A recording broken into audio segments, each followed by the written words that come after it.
こんにちは、ホワイトカルだよ。こんにちは、メイメイひまりです。今回はバンフォーレ甲府とウルサンヒュンダイ FC の試合を視察しました。途中で仕事をすっぽかして国立に行ったから最後まで見てね。それじゃ、電車で千駄ヶ谷駅に向かうよ。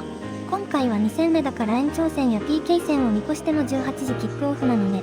だから今日一日の仕事を収めるのは諦めたよ。ダメだこいつ。特に甲府サポは今日のために半休や有給を申請している人が多いよ。極めつけは夜の21時に新宿発甲府着の開示号を臨時で出してるんだよね。これなら日帰りだけではなく、甲府サポーターの動員に一役買っているわね。京葉線は快速の本数を減らすのに、この日に甲府サポのために特急を出すのは太っ腹だね。そのリサーチ力を仕事に活かしてほしいわ。千駄ヶ谷だがや。こういうキャラなんです。すみません。なんといっても今日は J2 クラブが ACL のトーナメントに出場して、甲府サポ以外にも様々な他サポがいっぱいいるよ。中の人は大分サポなんだけど、国立で行われたメルボルン戦ではトリニータのユニフォームを着て観戦していたから、老若男女の甲府サポに話しかけられたわね。あの時は本当に申し訳ない。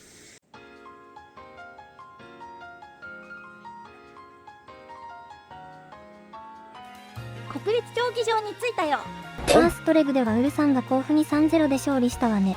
実は中の人は国立でウルサンの試合を見るのが18年ぶりなんだよね。はへ。18年前はMサイズのレプリカユニで間に合ったけど、今じゃ 4L のレプリカユニじゃないと間に合わないよ。時代の儚さを物語っているわね。それでウルサンってどんなチームなの？それならゆきちゃんがねっとり解説するね。なんだその服装。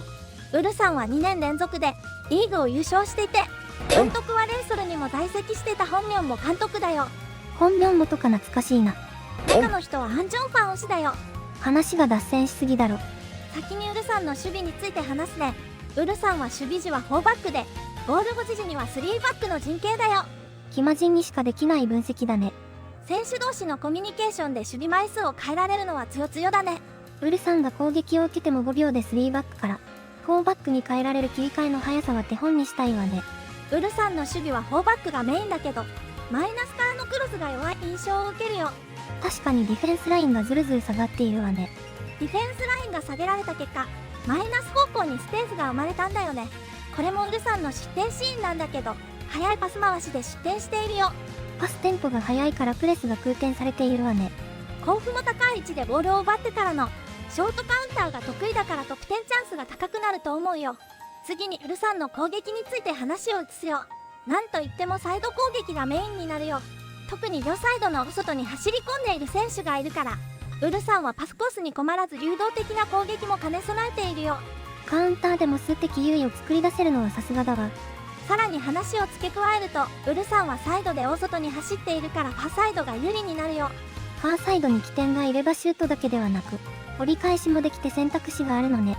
でもさ、これ後の祭りじゃない。スタジアムの中に入るよ。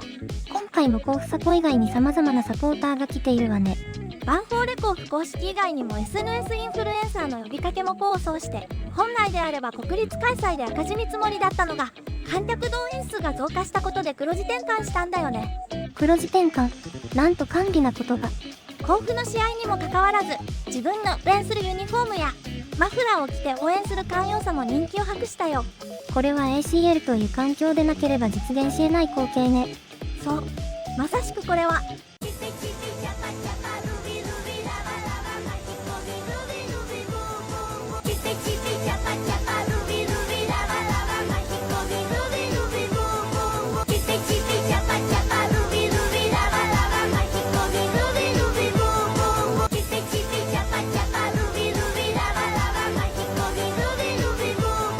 チキチキチャパチャパ後尺を伸ばすのはやめてほしいわ。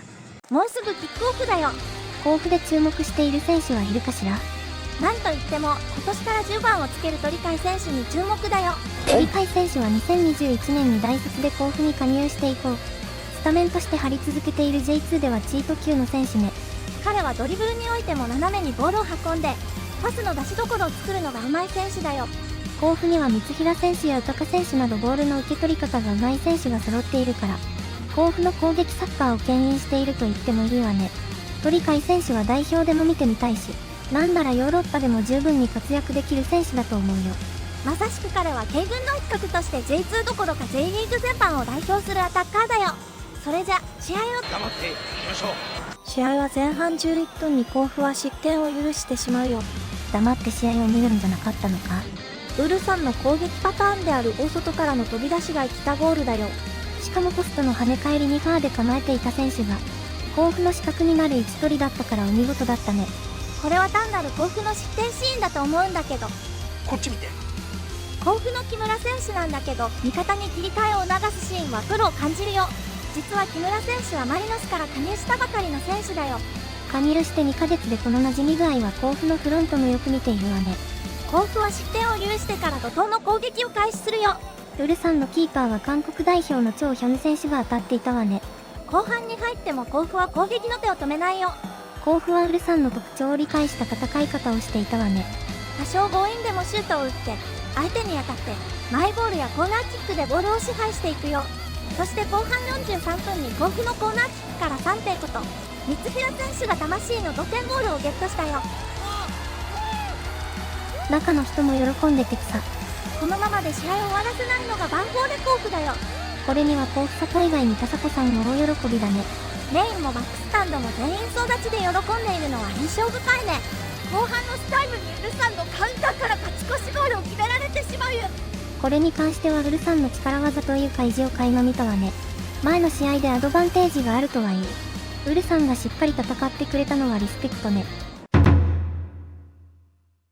これで甲府のアジアの挑戦が終わっちゃったね。試合終了にはウルサンの選手たちが甲府のゴール裏に行き、甲府の選手たちはウルサンのゴール裏に行って挨拶をしていたわね。お互いの健闘を称えるのは素晴らしいね。平日の夜にもかかわらず、1万5000人以上の観客が来たことは、甲府の応援や関心がある印ね。今回の甲府の国立開催には紆余曲折があったけど、甲府の運営面では黒字だし、国立競技場という場所が、田迫も足を訪れやすかったのが大きいわね。国立で行われたメルボルン戦の観戦記でも触れているんだけど、甲府の専用スタジアムには調整の力添えも必要なんだよね。中の人のエゴが出てきたわね。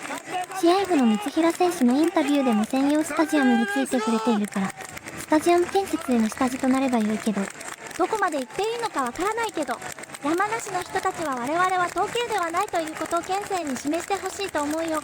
これ以上言うと荒れるわよ。3分ありがとう。ありがと